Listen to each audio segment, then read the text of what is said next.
You're not just posting for the sake of posting. Content that you create should serve a specific purpose. Let's decide what type of content you should create while maintaining your consistency and keeping your community interested so they'll take action to work with you. Welcome back to my channel. I am KeaShundrea, your favorite multi-passionate creator, brand photographer turned brand and content strategist, and I use this space to help creative, multi, and solopreneurs be seen, felt, heard, and paid online by their people. And the whole purpose of this is to do it without sacrificing your well-being. And based on the title, you're here because you're trying to figure out what type of content to create. There's so much to choose from. How do I create good content and content that your community actually wants? So we're going to walk through this and I'll show you my thought process when it comes to deciding what type of content to create. And this may be more geared to those with businesses that are looking to grow online so you can reach your people that in return may want to work with you in the future. So first things first, you can't create this content without knowing why you're doing this in the first place. You have to have some kind of goal to begin with. You could have more than one goal. That's up to you, but most likely your goal is either going to be getting more visibility and more awareness to your business, deepening your connection with your community and continuing to provide them value, getting more engagement and nurturing that community, or getting more sales, getting more leads to your freebies so people can get on your email list. That's where you want to start because each piece of content is going to serve a different purpose. When you're thinking about your customer and really building a relationship, there's steps doing that. It's just like dating. You want to create the type of content that's going to nurture that relationship with that person so they would want to take the next steps with you. So to make this process easier, I like to look at the customer journey based on those goals and what type of content to create. At the top of the funnel, this is going to be the type of content that's going to introduce people to your brand.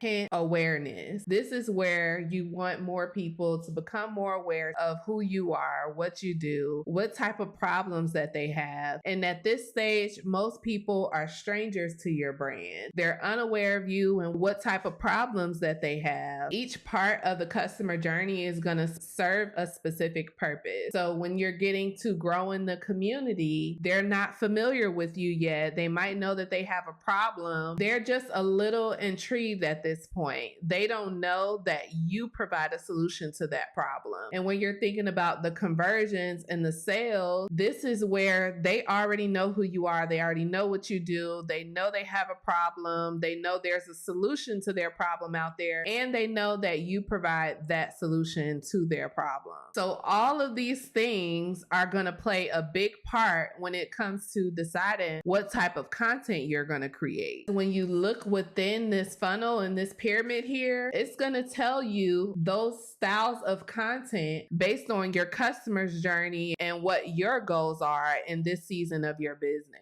In this season of your business, if you're looking to get more views and more awareness, more follows, more subscribers, you're going to be introducing your brand to a new audience. So you're going to be creating the types of content that's going to be designed to reach the people who don't know you yet. Those styles of content, you're not thinking about telling them they can work with you to get this problem solved. Just give them something that's going to help them with a problem. Most of your people probably don't even know that they have a problem. So the type of content that you can focus on is, of course, problem awareness. And this could be talking about different mistakes they're making when it comes to a specific topic, talking about the different myths and misconceptions that are in your industry. Inspirational or motivational posts fits into that category as well. Giving little small tips, hacks, and tricks to help them solve a problem is going to help you attract new followers and attract new subscribers to your business. So when you're at this phase, just think about the first impression. This is where you're creating that first impression and you're sparking some curiosity. You're wanting people to say, okay,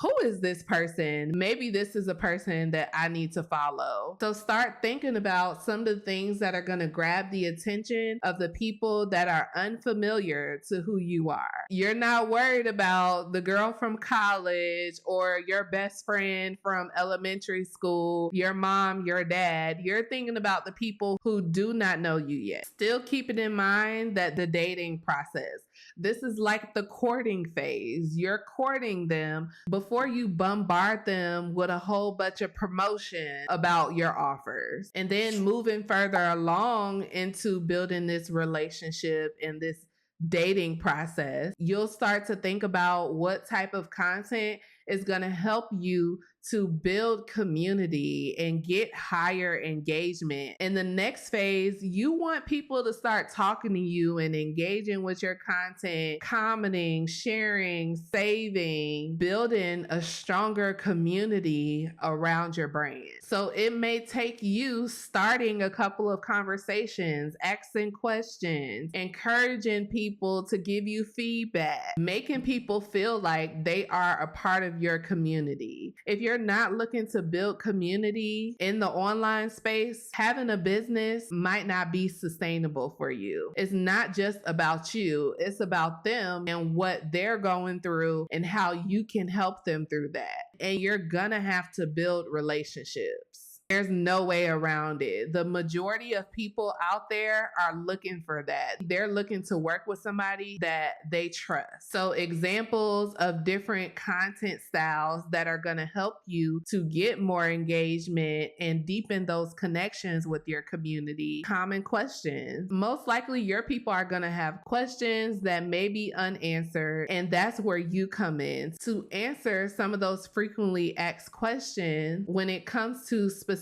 topics or going back to those problems, some of the problems that they have. And in return, not only is it going to get you more engagement, people start talking and liking and sharing, it's going to build authority when that information is coming from you. It's going to put you as the go-to person, somebody's opinion that they could possibly look to when it comes to these topics as well. So you can't be afraid to speak your mind and talk about certain things. Always think about your people and what they need from you. If you're just fine with kicking it with people online and no end goal at the end of the day, create content how you want to. But if you want to provide value and you want to build relationship, I'm telling you, you got to do it this way. More engaging content styles behind the scenes. Show the human side of your brand. What are you doing on the day-to-day? This helps create relatability. And the more that a person can relate to you, the more they're going to interact with you. They just need to be able to see themselves in whatever kind of content that you're creating. And the more you show these behind the scenes and what you do in the day-to-day life, you never know who else can relate to this. I encourage you to be the face of your brand. If you're hiding behind your logo or your business name, it's going to be so hard for you to connect with people. Personal branding is the way when you're building a business online and you're looking to connect with new people. Without you showing up, it's going to be so hard to build those relationships. It's not impossible, but it's going to be very challenging. Going back to being that person of influence, another content style to encourage engagement is addressing different limited beliefs and objections that your people have about certain topics. There are some things that people believe that is absolutely not true. So you're going to have to be the person to speak your mind and talk about some of those things. I'm going to put a video at the top of the screen that goes in a little bit more details about addressing these limited beliefs and objections, but you're going to have to be the person that speaks your piece on certain topics. Even if you feel like you're the only person that has this opinion, you speaking up may help somebody overcome something that they're struggling with right now, some blockages that is keeping them from being the person that they want to be. Another engaging content style, how-to content and step-by-step content that walks people through certain problems and at the end shows them the transformation that they can go through and what that solution looks like. People need to see this. If they're new to you, they're not going to know what they're getting, and they're not going to know how you're going to get them to a place that they want to be. So those types of content are going to show them that process. And you can always show testimonials and social proof as well. That's more content that's going to help you deepen the relationship and get more engagement. And then finally, the sales. This is what we're all here for. We're not in this business for our health. We need to make money to keep this going, to provide better experiences, to pay your bills every month, so you can have the capacity to help people through their problems. So creating sales content on top of all of these other pieces of content is going to help you with getting more leads into your business, people to join your email list, to get a freebie, book a call with you, to buy a product, whatever that end goal is. These content styles that I'm going to talk about is going to help the people in your community to take action. When you're going from nurturing your community to getting conversions, you're going to have to be confident in what you offer and what you do. And you're going to have to be clear about what it is that they're getting. What's in it for them? What benefits and what value does your offer provide for them? And then say it out loud in your captions, in your call to action. Tell them what they should do next. If you don't tell people, they are not going to do it. So some of those content styles, you could use testimonials and social proof for this as well, because it's still going to build that trust and demonstrate the value that you offer. User generated content would be good at this phase as well, because the user generated content shows how your product or your service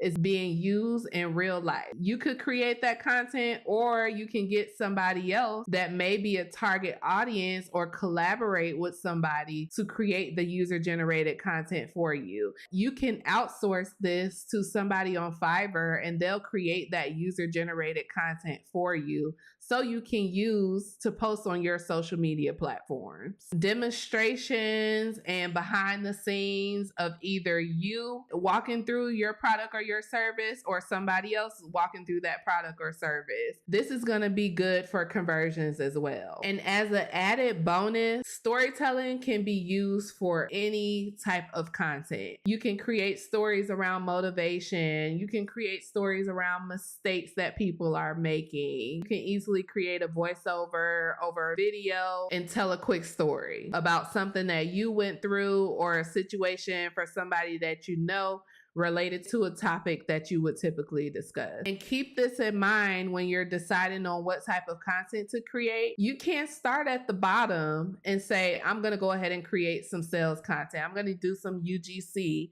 before people know who you are, before you talk about some of the mistakes. Think about the levels of your audience. Some people are beginners. You're going to have to guide those people to taking the action to work with you. Just like a real funnel where the water trickles down from the top, the awareness content style is at the top, engagement, and then sales. You can't create sales content without creating engaging content and awareness content. You can't create engaging content without creating awareness content. So hopefully this helps you to narrow down what type of content you're going to create from a business perspective. I like to approach business strategic as possible. I'm going with the data and what gets results first. You can always fill in to create the content based on what you feel, but starting here and going by these content styles is not going to steer you wrong when you're consistent. People will start getting familiar with you. Consider the fact that most people are starting off not knowing a thing about you. So you're going to have to build the know, like, and trust factor so they can know who you are, like you, and then trust you enough to give you their hard-earned money. Choose whatever you feel comfortable with. Let me know down in the comments what content style you're leaning more toward and what you feel most comfortable with. And if you want a breakdown of each of these content styles or real life examples, I would love to create more videos based on each type. Again, I am KeaShundrea. Thank you so much for tuning in and taking some time to watch this video. Hopefully it will be helpful to you on your business journey to help you put yourself out there and post that content. If you're new here, subscribe to the channel because there's going to be so much more. Sustainable content creation is my thing. And if you're looking to show up online without you going crazy, this is the right place for you. I love y'all. Happy creating. Peace.